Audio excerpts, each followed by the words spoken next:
ছাত্র জনতার অভ্যুত্থানে শেখ হাসিনা সরকার পতনের ৩ দিনের মাথায় পরিবর্তনের আকাঙ্ক্ষা বাস্তবায়নের লক্ষ্যে যাত্রা শুরু অন্তর্বর্তী সরকারের। অধ্যাপক ডক্টর মোহাম্মদ ইউনূসের নেতৃত্বাধীন সরকার পূর্ণ করল ৬ মাস। প্রত্যাশার বিপরীতে প্রাপ্তি কতটা তা নিয়ে জনমনে আছে নানা হিসেব নিকেশ। ৮ আগস্ট বিমানবন্দরে নেমেই আইনশৃঙ্খলা রক্ষা করাই প্রথম কাজ হবে বলে জানিয়েছিলেন ডক্টর ইউনূস।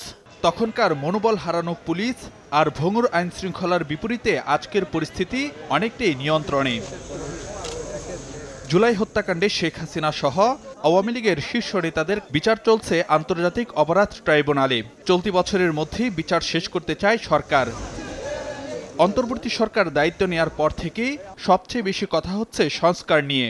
সরকারের ৬ মাস পূর্তির দিনই প্রধান উপদেষ্টার হাতে তুলে দেওয়া হচ্ছে ৬ সংস্কার কমিশনের পূর্ণাঙ্গ প্রতিবেদন, যা পাঠানো হবে রাজনৈতিক দলসহ অংশীজনদের কাছে, যার ভিত্তিতে চলতি মাসের মাঝামাঝি হতে পারে জাতীয় ঐকমত্য কমিশনের প্রথম বৈঠক। তবে নির্বাচন কবে হবে কিংবা সংস্কারের পরিধি কেমন হবে এ নিয়ে প্রায়ই সামনে আসছে সরকারের সঙ্গে রাজনৈতিক দলগুলোর টানাপোড়েন। যদিও প্রধান উপদেষ্টা জানিয়েছেন, অল্প সংস্কার চাইলে চলতি বছরের শেষ নাগাদ, আর বড় পরিসরে সংস্কার করতে হলে নির্বাচনের জন্য অপেক্ষায় থাকতে হবে আরও ৬ মাস।